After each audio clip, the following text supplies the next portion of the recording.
Vamos falar então sobre desenvolvimento infantil. Por qual motivo a gente tem que saber o desenvolvimento infantil? Eu costumo falar que a gente só cumprimenta quem a gente conhece. Mas como nós vamos cumprimentar uma criança que não está evoluindo bem se eu não sei qual é a evolução esperada dessa criança? É assim que a gente consegue fazer os verdadeiros diagnósticos precoces, quando essa criança ela tem um atraso do desenvolvimento infantil. Todas as crianças elas têm direito a um desenvolvimento saudável, todo o seu potencial.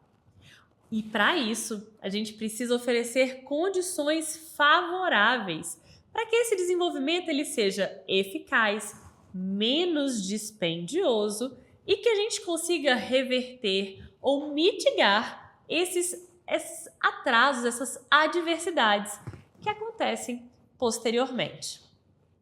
Mas antes, a gente precisa entender a diferença entre crescimento e desenvolvimento.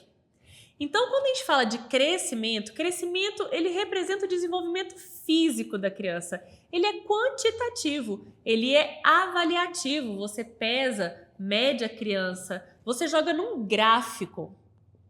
Esse é um dos melhores indicadores de saúde da criança.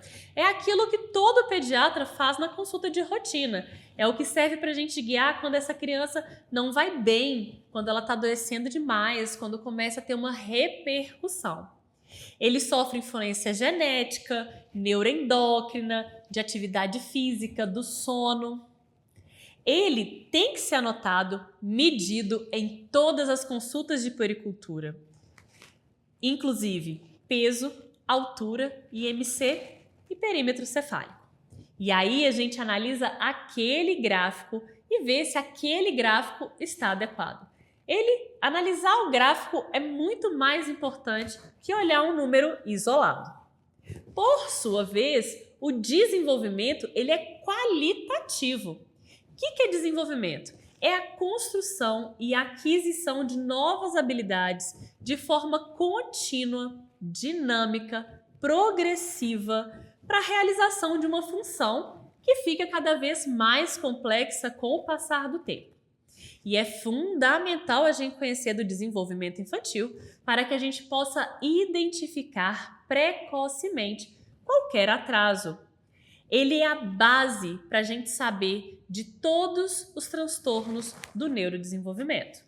Ele é um processo que vai acontecer por toda a nossa vida, mas que, especialmente na infância e na adolescência, é quando acontece de modo exponencial.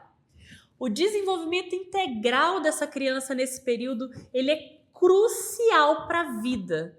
Tudo que acontece na infância vai repercutir na vida adulta, em todos os âmbitos de desenvolvimento que essa criança vai ter. Isso vai sofrer influência do modo de criação, do bem-estar social, peso, altura, marcos de desenvolvimento, desenvolvimento emocional, do grafismo. Então, a gente já entende o quanto essa primeira infância ela deveria ser tão valorizada e tão incentivada. É ela que pode mudar como o adulto ele vai agir lá na sua vida adulta. Então, no desenvolvimento, a alteração dele é o primeiro sinal que a gente tem de que pode ter alguma coisa acontecendo com essa criança. Quando a gente fala que meu filho fechou o diagnóstico de autismo pelo DSM-5, até essa criança apresentar todos aqueles critérios diagnósticos, atrasos foram identificados. E muito bem, apesar de ter um CID, a gente poderia ter começado uma intervenção precoce. O diagnóstico não vai mudar, mas eu garanto que o prejuízo que essa criança vai chegar quando preencher todos os critérios vai ser bem menor do que quando eu não faço essa intervenção.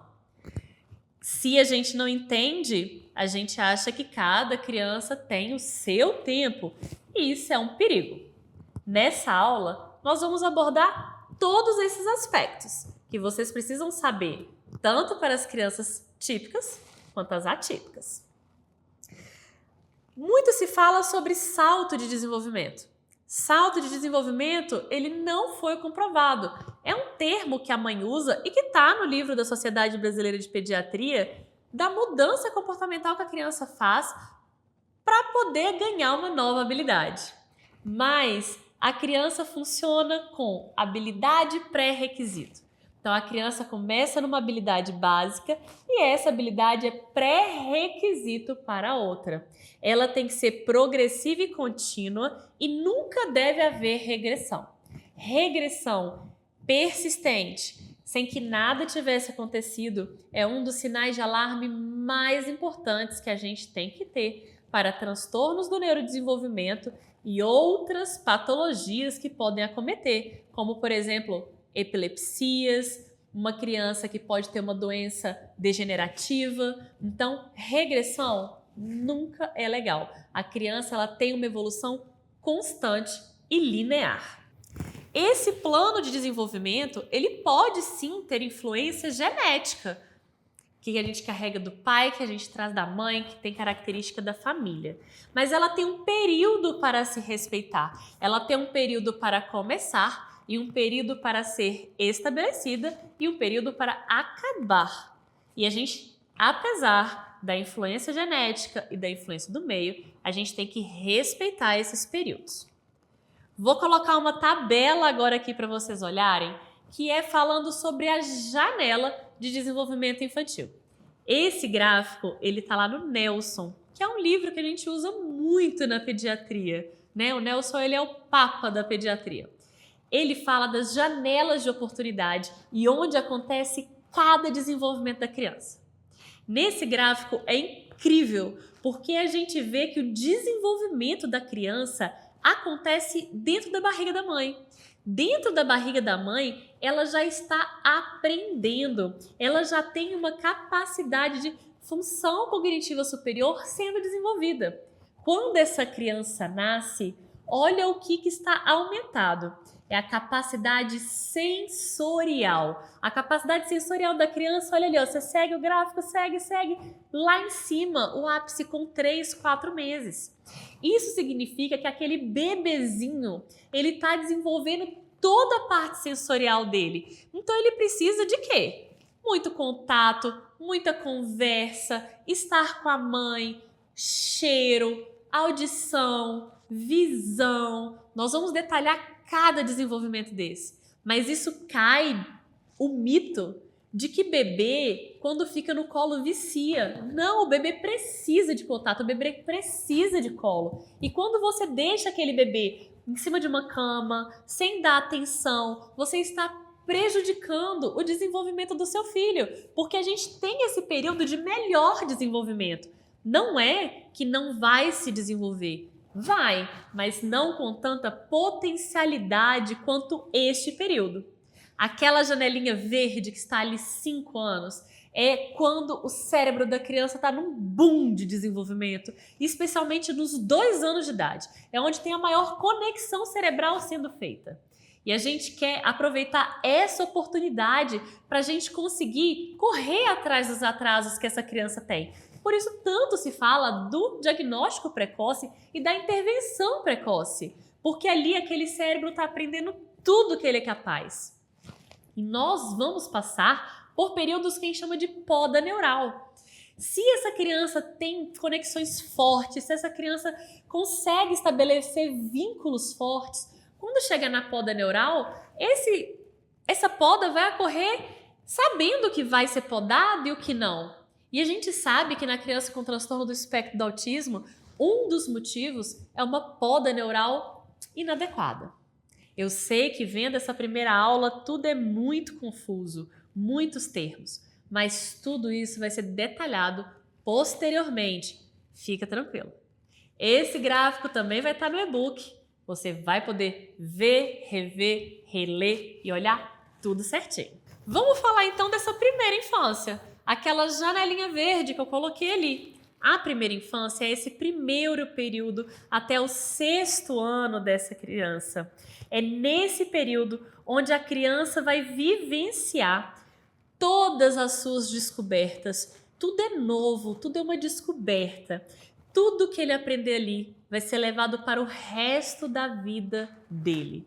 Ele vai reproduzir esse comportamento sem que ele saiba que está reproduzindo para o resto da vida dele. É um período sensível, é onde a criança faz a sua estrutura emocional, é quando a sua estrutura afetiva é formada, fora áreas fundamentais do cérebro, né?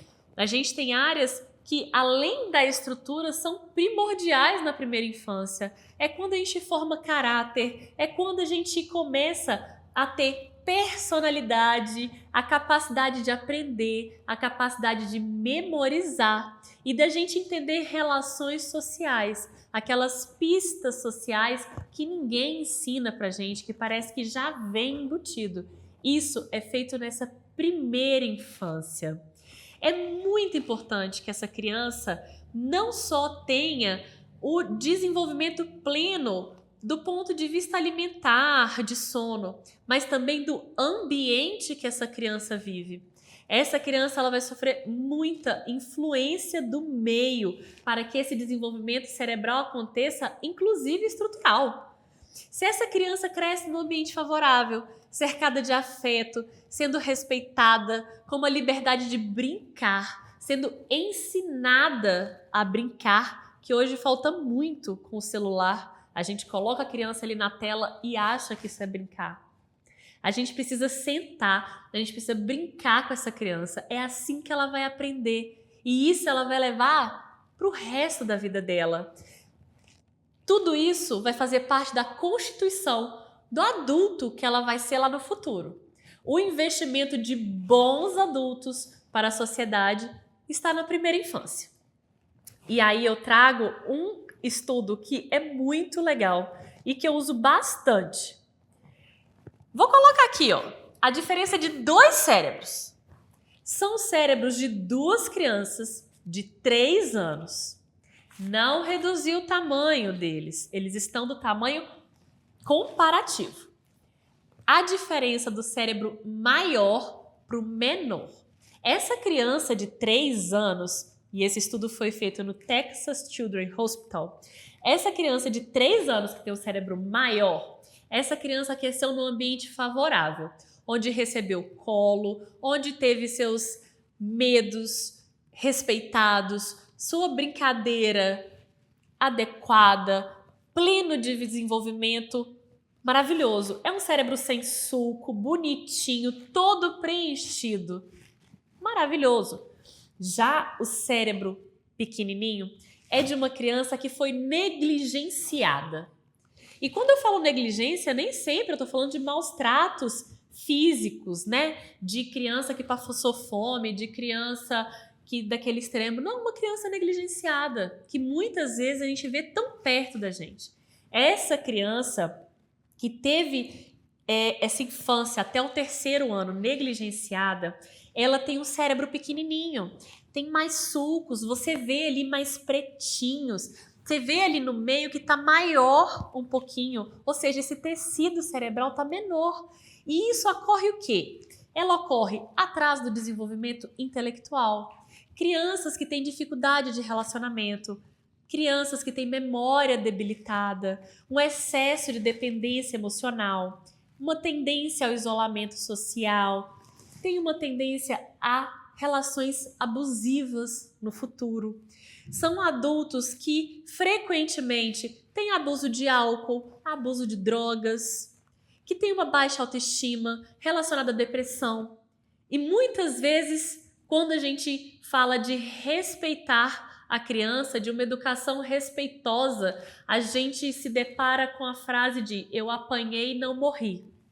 De fato, você não morreu, mas você tem tendência à depressão, muitos estão tomando remédio para dormir, tem baixa autoestima, relações conflituosas com maridos, escolas, não fica no seu trabalho, e isso tudo pode ser reflexo de uma infância que foi negligenciada.